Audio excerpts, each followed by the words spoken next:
Hey everyone, and welcome back to another Explainer. So today we're actually digging into a bit of a historical mystery. Imagine you're excavating the dirt of a really quiet ancient river valley in South India, and suddenly you pull out an artifact that belongs on an entirely different continent. Right, it's wild. We're tracing the unbelievable story of Nagarjunakonda. It's this massive global hub that somehow managed to connect the heart of ancient India straight to the absurd wealth of the Roman Empire. Let's just dive right into it. So right off the bat, it begs the ultimate question, right?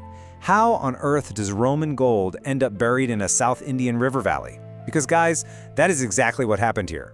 Archaeologists were literally pulling pure gold coins straight out of the dirt in the Krishna River basin. And these aren't just, generic coins. They're literally stamped with the face of the Roman Emperor Tiberius. Seriously, how does a Roman emperor's currency end up in a quiet inland valley in India? And to really grasp that, you've got to think about the sheer scale here. 2,000 miles. That is the massive, almost impossible distance these items had to travel. We're talking heavy Mediterranean wine jars, fragile olive oil vessels, and just piles of pure gold traversing oceans and continents just to reach Nagarjunakonda. It's a huge geographic leap, especially back then. Now, you might be thinking, okay, maybe it was a shipwreck or a lost trader. But actually, no. The craziest part is this wasn't some one-off anomaly. This was a thriving, everyday reality in the 3rd century CE. Exactly. During the Ikshvaku period, this lower Krishna River basin was definitely not some isolated inland spot. It was a bustling, roaring engine of global trade. They were pumping massive volumes of local goods straight into the heart of the Roman Empire year after year. Think of it like a high-speed trade superhighway.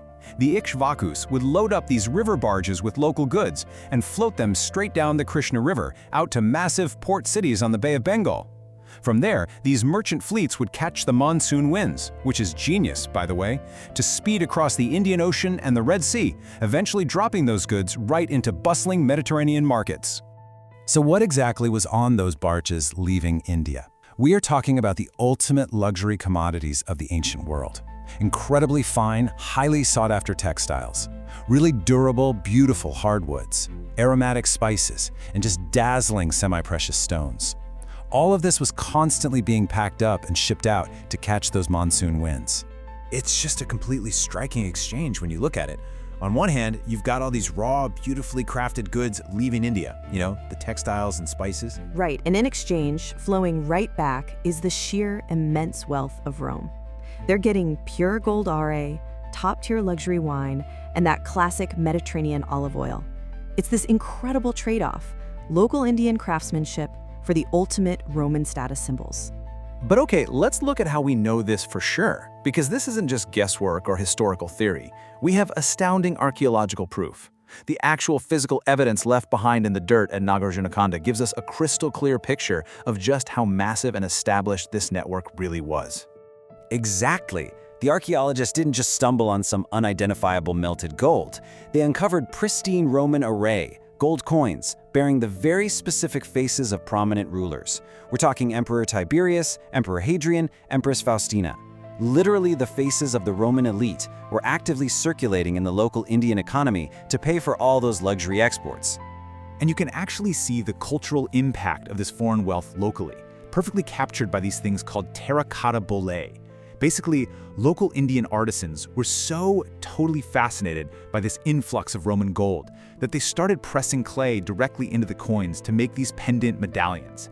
So you had everyday people in the valley wearing these clay copies of Roman coins as everyday fashion statements, like ancient knockoff designer gear. Totally. And the wealth wasn't just wearable either. Excavations also turned up fragments of Mediterranean amphorae. Now, these are those really heavy, distinct ceramic vessels designed specifically for shipping Roman wine and olive oil across the ocean. Finding these jars proves that foreign luxury foods were a regular, everyday thing for the valley's elite. They were literally kicking back and drinking Roman wine in South India. But here's what you have to wonder. Who on earth managed this massive global supply chain? Because let's be real, you don't just accidentally move tons of cargo across thousands of miles without some serious logistical masterminds. So let's pivot from the artifacts to the actual people who lived there and made it all happen. Well, to answer that, we have to talk about the Yavanas. These were the foreign merchants, And what's absolutely incredible here is that excavations and local inscriptions show Nagarjunakonda had dedicated residential quarters built entirely for them. So these international traders weren't just passing through for the season, they were actually living there, setting up shop, and doing business in their own dedicated neighborhoods. Yeah, but they definitely weren't working alone. Right alongside the Yavanas were the Shrenis. These were the highly organized local merchant guilds, basically the local powerhouses. They managed the really complex supply chains, gathered up the inland resources, and just made sure the whole machine ran perfectly for those foreign buyers. When you mix all these groups together, the city basically became a true cosmopolitan melting pot. Oh, absolutely. Just imagine walking the streets back then. You'd see Yavana Bakenis and the local Shrenis haggling and negotiating. You've got international traders from all over the map rubbing shoulders with monks who had traveled all the way from Ceylon, which is modern-day Sri Lanka. It was just this incredibly diverse, bustling hub where people from completely different cultures were living and working right next to each other. Now, of course, none of this works without a really stable environment. The Ikshvaku rulers provided a highly secure trade environment. They clearly understood that if you want to attract that sweet global business, you need safety. So their strict maintenance of law and order is exactly what allowed these merchant guilds to confidently operate and really flourish. And that creates just an amazing economic cycle. It was the ultimate symbiotic relationship. You have these flourishing merchant guilds and a very happy royal treasury. The kings provide the security, which lets the trade absolutely boom. And the payoff?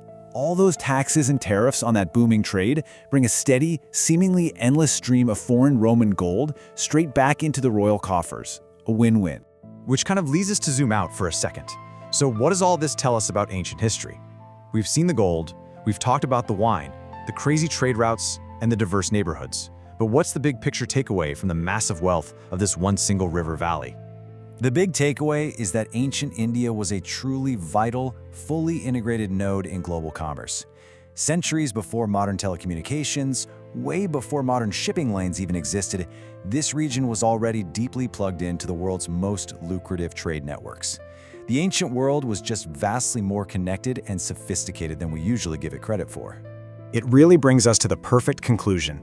This was a river capital sustained entirely by global wealth, where Roman gold directly paid for Indian craft. Exactly, a true metropolis of the ancient world. And it really leaves you wondering, if a seemingly quiet inland valley 2 millennia ago was actually this booming hub of global trade, how many other ancient interconnected worlds are still buried out there right now, just waiting to be discovered? Thanks for joining us for this explainer.